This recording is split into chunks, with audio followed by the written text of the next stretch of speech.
చేసిన electronic and print media వాళ్ళందరికీ చాలా ప్రత్యేకమైన కృతజ్ఞతలు అండి, చాలా ధన్యవాదాలు. సో సుందరకాండ మూవీ ప్రమోషన్స్లో భాగంగా వైజాగ్ నుండి రాజమండ్రి, విజయవాడ, ఇవాళ తిరుపతికి రావడం జరిగింది. సో ఈ వినాయక చవితి రోజున ఆగస్టు 27న మా మూవీ సుందరకాండ రిలీజ్ చేస్తున్నాం. సో తప్పకుండా ప్రతి ఒక్కరూ కుటుంబ సమేతంగా వెళ్ళి సినిమాని చూసి మమ్మల్ని ఆదరించాలని కోరుకుంటున్నాము. సో సినిమా ఒక మంచి ఫ్యామిలీ ఎంటర్టైనర్ అండి. నారా రోహిత్ అన్నయ్య గారు, అలాగే శ్రీదేవి విజయ్ కుమార్ గారు అండ్ వీర్తి, అలాగే చాలా సీనియర్ ఆర్టిస్టులు నరేష్ గారు, వాసుకి గారు, అభినవ్ గోమతం, సత్య గారు, అజయ్ గారు, రఘు కార్మంచ్ గారు, ఇలా చాలామంది నటీనటులు ఈ సినిమాలో యాక్ట్ చేయడం జరిగిందండి. సినిమా కూడా చాలా బాగా వచ్చింది. మంచి ఫ్యామిలీ ఎంటర్టైనర్. తప్పకుండా ఈ వినాయక చవితి రోజున అందరూ చూసి మమ్మల్ని ఆదరిస్తారని కోరుకుంటున్నామండి. Thank you.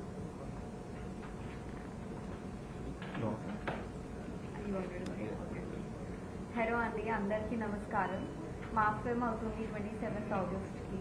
This film is very close to my heart. We all have put in lot of hard work into this film, so please go out, watch this film, and we are more than grateful for all the love that you guys have been showing towards our trailer and our songs. So thank you so much for all the love. So please go out and watch our film. Thank you.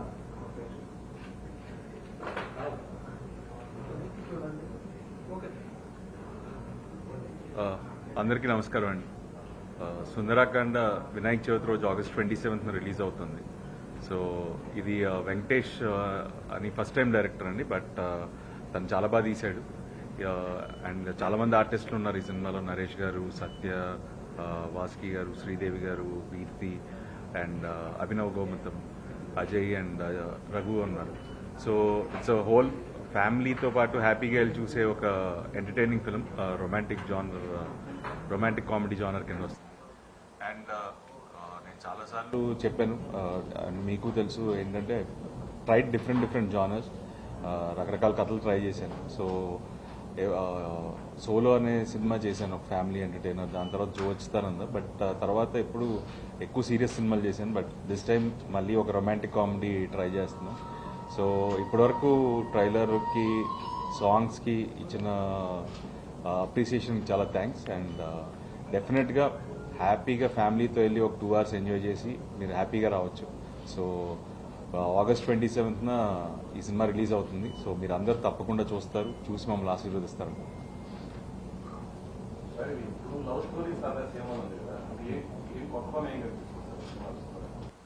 డెఫినెట్గా ఒక new age concept అండి. And no two love stories అదే same. ఏ రెండు ప్రేమ కథలు ఒకేలా ఉండవు అనేది మా ఐడియా. సో డెఫినెట్గా దానికి తగ్గట్టు అయితే ఉంటుంది. అండ్ చాలా ఫ్రెష్గా ఉంటుంది. కాన్సెప్ట్ అయితే చాలా కొత్తగా ఉంటుంది.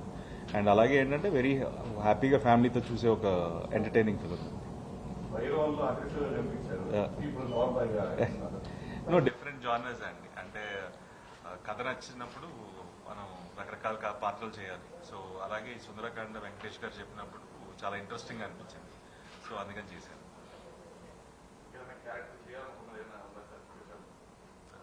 డిఫరెంట్ క్యారెక్టర్స్ అండ్ కథ ఎక్సైట్ చేయాలి. అన్నిటికంటే మెయిన్ ఇంపార్టెంట్ అయితే కథ ఎక్సైట్ చేస్తే చేస్తారు.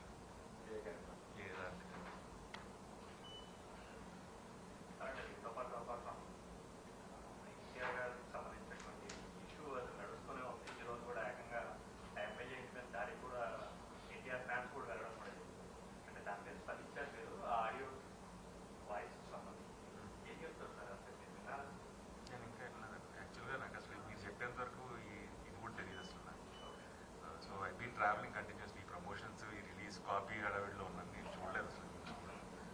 So once I get to know clarity, నాకు క్లారిటీ లేకుండా నేను మాట్లాడడం కరెక్ట్ కాదు.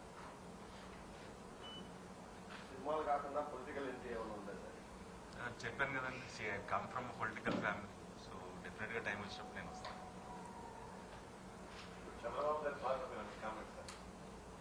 మీరు చెప్పాలండి, నేను నాకంటే మీరే బెటర్ జడ్జ్. దగ్గరగా నేనున్నా సరే మీరు రోజు స్క్రూటినీ చేసేది మీరు. ఈ లాస్ట్ 1 yearలో డెఫినెట్గా ఇచ్చిన హామీలు నిలబెట్టుకున్నారు. డెఫినెట్గా ఏంటంటే ఇంకా చేయాల్సింది చాలా ఉంది. ఈ రాష్ట్రంలో ఇంకా జాబ్స్ ఇవన్నీ రావాల్సి ఉంది. సో దానికోసం ప్రతిరోజు కృషి చేస్తున్నారు. సో డెఫినెట్గా మనం ఇంకో రాబోయే రోజుల్లో ఇంకా మంచి రిజల్ట్స్ చూస్తాం.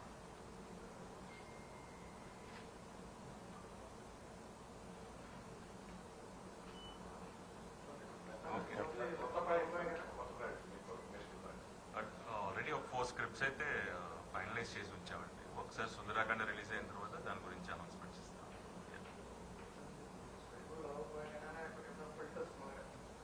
మంచి కథ దొరికితే ఎలాంటి జానర్ అయినా ఓకే అండి. ఇప్పటివరకు అయితే అంత ఎగ్జైటింగ్ గా కథ అయితే రాలేదు. డెఫినెట్ గా అంత ఎగ్జైటింగ్ కథ వస్తే ఖచ్చితంగా చేస్తాను. తప్పకుండా అండి. అంటే ఆల్రెడీ నేను అప్పట్లో తారకరత్న గారితో ఒక సినిమా చేశాను. ఒక స్క్రిప్ట్ బాలయ్య గారితో అనుకున్నాం కానీ అది వర్కౌట్ అవ్వలేదు. డెఫినెట్ గా ఇప్పుడు బాలయ్య గారిది కానీ తారక్ది కానీ ఎవరిది కళ్యాణ్ రామ్తో గారితో కానీ ఏదైనా ఎగ్జైటింగ్ కథ వచ్చి నచ్చితే డెఫినెట్ గా చేస్తాం. ఇండస్ట్రీలో మహాభారతం అనే ఒక కాన్సెప్ట్ అంటే మీరు ఏ క్యారెక్టర్ నో, it is the choice of the director. Definite గా అడిగితే మాత్రం ఆల్వేస్ దుర్యోధనుడి పాత్ర అంటారు. బట్ ఏంటంటే it's the choice of the director.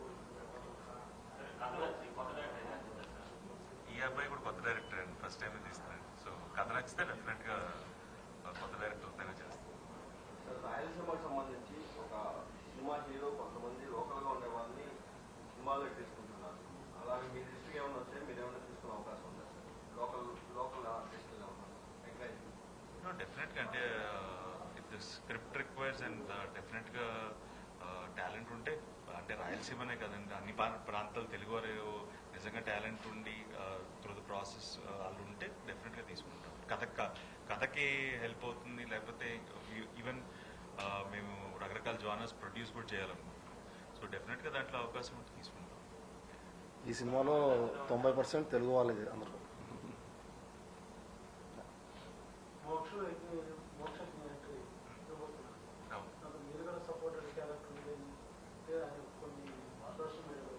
లేదు అంటే ఇంకా డెఫినెట్ గా తన లాంచ్ త్వరలో ఉంటుంది. బట్ అలాంటిది అంటే నా దృష్టికి అయితే రాలేదు. వస్తే డెఫినెట్ గా ఇది చెయ్యొచ్చు అంటే ఖచ్చితంగా చేస్తాను.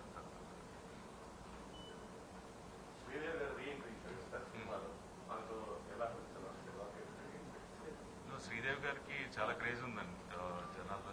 ఆల్మోస్ట్ చాలా రోజులు గ్యాప్ తర్వాత టీవీలో చేశారు కానీ సినిమాల్లో మళ్ళీ ఆల్మోస్ట్ 14 years తర్వాత సుందరాకాండ చేశారు. But very happy. ఇలాంటి ఒక ఇంపార్టెంట్ రోల్ని ఆవిడ ప్లే చేయడం చాలా హ్యాపీ అండి. And it was very nice working with ఈ సినిమాలో. అండ్ అలాగే ఆవిడతో కాకుండా even other actors also. Naresh గారితో ఫస్ట్ టైం చేస్తున్నాను, వాస్కి గారితో. సో వీళ్ళందరితో పనిచేయడం చాలా బాగుంది.